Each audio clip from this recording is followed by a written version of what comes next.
Okay, breaking down pallets, not my favorite thing to do, but I had to do it that way to make sure I got all the nails out. A lot of people use a sawzall or a saber saw to go ahead and cut the nails down in between the 2x and the 1x and the pallet material. Cut that out and then go knock the nail heads out, and all they use is the flat portions. I'm trying to use all of the pallet. If I'm taking the time to break them down, I'm going to go ahead and use as much wood as possibly can. So I broke them down that way. That way I could just rip everything out and make sure I didn't have any unforeseen nails. Nails are not good for saw blades, so we'll rip that out. I do want to thank Megan Rose, my wife, for letting me do this and not getting upset with me. She's being very supportive of this, letting me knock this out. So we're going to go ahead and get going with the children's table and chairs. I'm doing this to go ahead and practice joinery and a couple of things that I really haven't had much practice with, but that's what we're doing this. The other day, I don't have SketchUp yet. I need to get me a computer that I can actually connect to the internet, but I don't know if you can see it. This is just my rough sketch of what the table should look like at the end, and once again, you know, my plans change. They're not all set in stone. I like being flexible like that. So, here we go.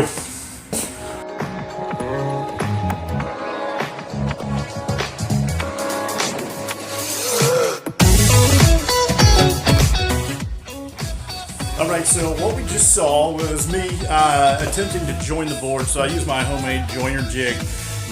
What I didn't anticipate is that the blade I have on right now is not the same kerf, that's the thickness of the blade, as the original one I used. I set up my jig to use my CMT general purpose blade. There's a ton of teeth on it, so it's got to rip a lot slower.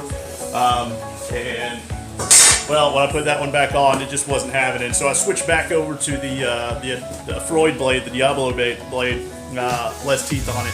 So it rips a lot better. And it's sharper because it's newer blade, I haven't used it so much. But you saw me shift over to a straight edge approach to get to join the boards.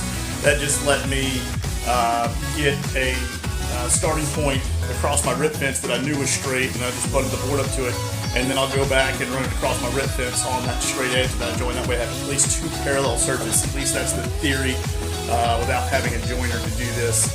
I just got done planing the boards as well, and I discovered that I have a couple of different wood types.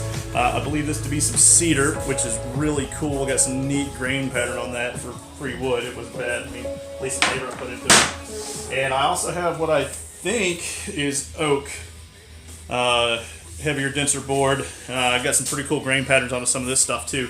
So that's kind of cool. I had to rip the oak a little bit thinner than the pine and the cedar boards that I got. I also ripped something else that started to smell like lemon. It was very citrusy, which is neat. I might look that up. Well, I will look that up to find out what that was. That was pretty cool. I like that. It smelled really good. So the next point that I'm going to do is I'm actually going to put that other parallel edge on these boards, so I get to go back to the table saw and rip along my rip fence now. So let's do it. Alright, just finished up getting all the boards square as I can get them for the time being. But let's take a look. I didn't put a square on it, but when I put them next to each other, just grab a random set of boards out of the stack. That's what I'm ending up with. So I don't know. I'm pretty happy about that. I can't complain. So without doing a joiner, I'm pretty excited. Here's that board that kind of smelled citrusy. Yeah. I thought it was cedar. It might be cedar. It might just be all kinds of messed up on the wood types. But it does have some figure in it. I don't know if I'll be able to show it on the camera too terribly much. Let me back out. But if you catch it in the right light, it's actually a figured board. There it is. It's actually a figured board. So I'm really excited about that. I might save that, put it aside, and make something out of it, because it's really pretty. But that's all the time I have in the shop for today. I'm going to go ahead and drop this this video down on YouTube for the evening. Once again, I'm going to thank my wife for allowing me to do this. And